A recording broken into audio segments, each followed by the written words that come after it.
Afternoon dears. बात करते हैं आज गोल्ड के पोजीशन की। कल हमारा जो सेकंड लेवल था वो 24 तक का एरिया था और कल इसने वही 24 को हिट किया है।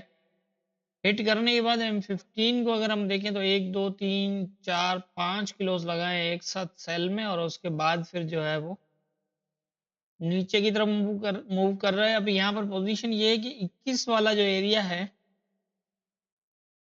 इसको ये दोबारा जब नीचे ब्रेक करने के बाद इसको टैच नहीं कर पाया और यहाँ से नीचे आ गया।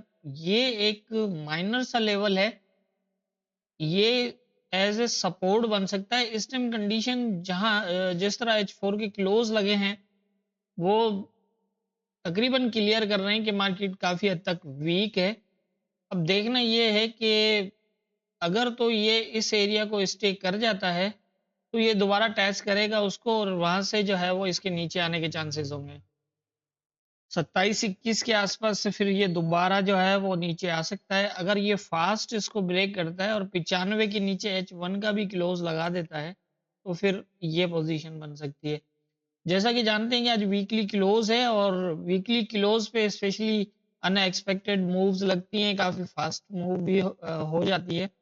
तो इसलिए लेवल टू लेवल मार्केट को जज करिएगा। अगर यहाँ से इसको बुलिश होना हुआ तो यहाँ पर ये स्टे करेगा, कुछ देर नहीं बल्कि काफी देर करेगा, क्योंकि ये एक माइनर सा लेवल है और अगर ब्रेक करना हुआ तो ये सीधा ब्रेक कर देगा इसको।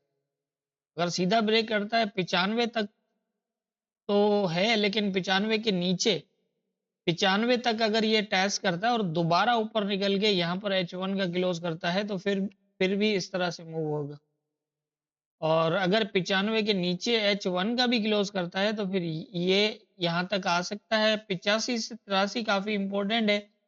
अगर इसको फास्ट ब्रेक किया तो फिर तो ये और मजीद 74-70 और फिर नीचे भी जा सकता है। और अगर इसको स्लो ब्रेक करता है, अगर ब्रेक भी करता है तो फिर आहिस्ता आहिस्ता इसी एरिया में जो है वो कहीं क्लोज लग सकता है। और अगर इस एरिया को स्टे कर जाता है तो फिर दोबारा अपसाइड मूव कर सकता है। उसके लिए फिर यही है कि 27 यही होगा 2701 तक, 2700 तक। और अगर इसको ब्रेक करता है तो फिर इस तरह की पोजीशन इसके ऊपर अगर H1 का क्लोज भी लगा देता है तो फिर ये दोबारा जो है वो ऊपर की तरफ मूव कर सकता है। इस टाइम कंडीशन जो बनी हुई है वो इसी तरह की ही है। तो आप वेट करिएगा, मार्केट जिस तरह की पोजीशन बनाए उसी तरह से। अगर तो इस एरिया को स्टे करता है तो फिर इस तरह की पोजीशन बन सकती है इसको। हाँ, ये भी हो सकता है क्योंकि ये ब्रेक है तो ये यहाँ से सीधा भी इसको ब्रेक कर सकता है, लेकिन बहुत कम चांसेस हैं।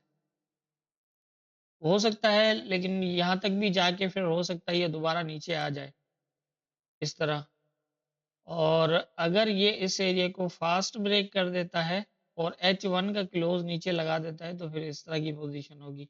और यहाँ से मजीद नीचे भी जा सकता है क्योंकि ये लेवल में पिछली जितनी एनालाइज थी उसके अंदर ये बात करता हुआ आया हूँ कि ये जितने भी सपोर्ट एरियाज हैं इनको ब्रेक करने के बाद बुलिश हो रहा है और ये ऊपर से जो है वो जो मेजर रेजिस्टेंस एरिया है वहां से एक बड़ी सेलिंग कर सकता है। और आप देख सकते हैं नियर अबाउट तकरीबन 200 पे ये नीचे आ चुका है।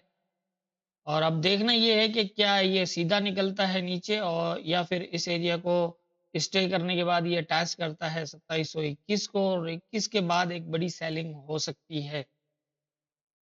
इसी तरह से पोजीशन है, ज्यादा चांसेस हैं कि ये यहाँ से जो है वो सेल होने के ही चांसेस होंगे, क्योंकि अब इसके पास 26 85 83 से मेजर सपोर्ट ऊपर कोई भी नहीं है और ये भी ऑलरेडी ब्रेक है।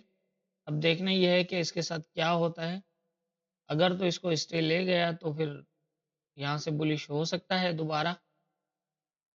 लेकिन अगर ये इस एरिया को भी अगर नीचे जाना हुआ मजीद तो ये इसको ब्रेक करके और मजीद नीचे आ सकता है।